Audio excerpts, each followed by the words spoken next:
बार भगवान गौतम बुद्ध अपने शिष्यों के साथ किसी पर्वतीय स्थल पर ठहरे थे। शाम के समय वह अपने एक शिष्य के साथ भ्रमण के लिए निकले। दोनों प्रकृति के मोहक दृश्य का आनंद ले रहे थे। विशाल और मजबूत चट्टान को देख शिष्य के भीतर उत्सुकता जगी। उसने पूछा, इन चट्टानों में तो किसी का शासन नहीं होगा क्योंकि ये अटल, अविचल और कठोर हैं। शिष्य की बात सुनकर बुद्ध बोले कि नहीं, इन शक्तिशाली चट्टानों पर भी किसी का शासन है। लोहे के प्रहार से इन चट्टानों के भी टुकड़े टुकड़े हो जाते हैं। इस पर शिष्य बोला, तब तो लोहा सर्वशक्तिशाली हुआ। शिष्य की बात सुनकर बुद्ध बोले कि नहीं, इन शक्तिशाली चट्टानों पर भी किसी का शासन है। लोहे के प्रहार से इन चट्टानों के भी टुकड़े टुकड़े हो जाते हैं। इस पर शिष्य बोला, तब तो लोहा सर्वशक्तिशाली हुआ। बुद्ध मुस्कुराए और बोले, नहीं, अग्नि अपने ताप से लोहे का रूप परिवर्तित कर सकती है। उन्हें धैर्यपूर्वक सुन रहा शिष्य बोला, इसका मतलब अग्नि सबसे शक्तिवान है। बुद्ध ने फिर उसी भाव से उत्तर दिया, नहीं, जल अग्नि की उष्णता को शीतलता में परिवर्तित कर देता है तथा अग्नि को शांत कर देता है। शिष्य कुछ सोचने लग गया। बुद्ध समझ गए थे कि उसकी जिज्ञासा अब भी पूरी तरह शांत नहीं हुई है। शिष्य ने फिर सवाल किया, आखिर जल पर किसका शासन है? भगवान बुद्ध ने उत्तर दिया, वायु का। वायु का वेग जल की दिशा को बदल देता है। शिष्य कुछ कहता इससे पहले ही बुद्ध ने कहा कि अब तुम कहोगे पवन सबसे शक्तिशाली हुआ। नहीं, पवन सबसे शक्तिशाली नहीं है। सबसे शक्तिशाली है मनुष्य की संकल्प शक्ति, क्योंकि इसी से पृथ्वी, जल, वायु, अग्नि इत्यादि को नियंत्रित किया जा सकता है। जीवन में कोई भी महत्वपूर्ण कार्य संकल्प शक्ति के बगैर असंभव है, इसलिए अपने भीतर संकल्प शक्ति का विकास करो। बहुत समय पहले की बात है। एक वृद्ध हकीम हिमालय की पहाड़ियों में एकांतवास में रहते थे। वे जड़ी बूटी की विद्या में विशेषज्ञ थे और उनकी ख्याति दूर दूर तक फैली हुई थी। एक दिन एक युवा पुरुष दुखी भाव से उनके पास आया। उसने थोड़ा उदास और निराश होकर अपनी समस्या बताई। हकीम बाबा, मेरी पत्नी मुझसे बहुत प्यार करती थी, लेकिन जब से उसकी माँ का देहांत हुआ है तब से वह मुझसे ठीक से बात भी नहीं करती।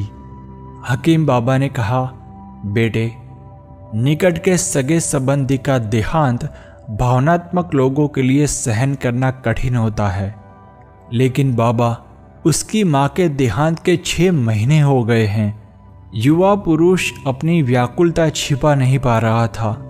मैंने सुना है कि आपकी दी हुई जड़ी बूटी से फिर से प्रेम जागृत होता है।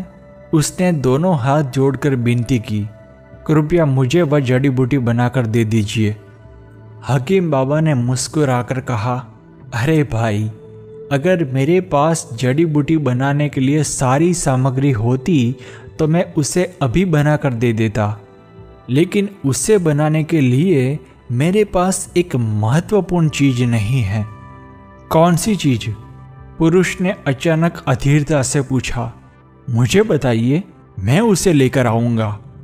मुझे शेर की मूंछ के 7 बाल चाहिए, हकीम बाबा ने कहा। अगले ही दिन वह पुरुष जंगल में शेर की खोज में निकल पड़ा।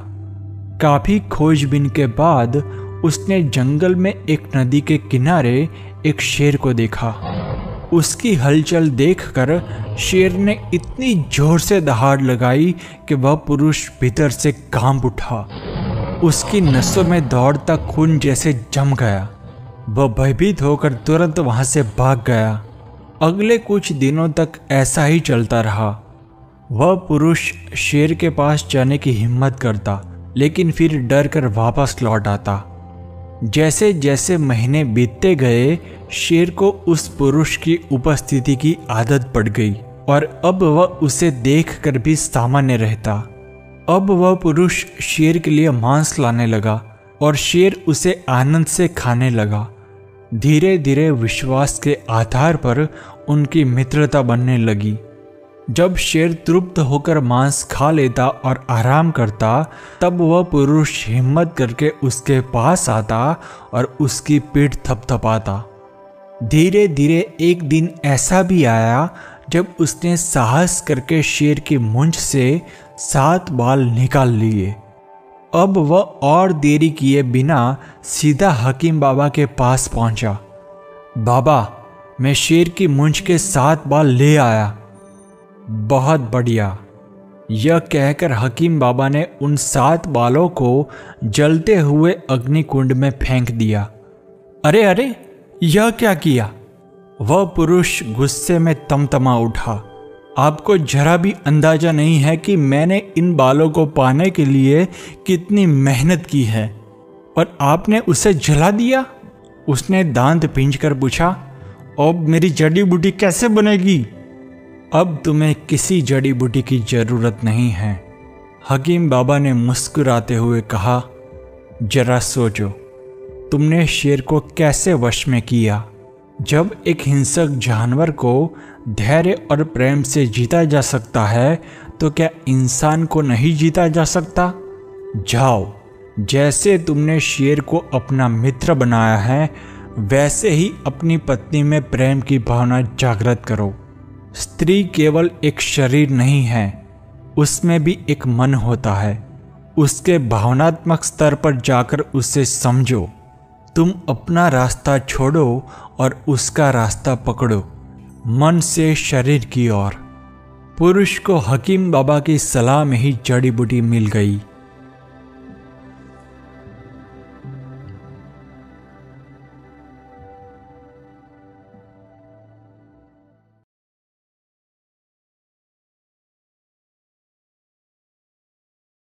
Thanks for watching. Please subscribe.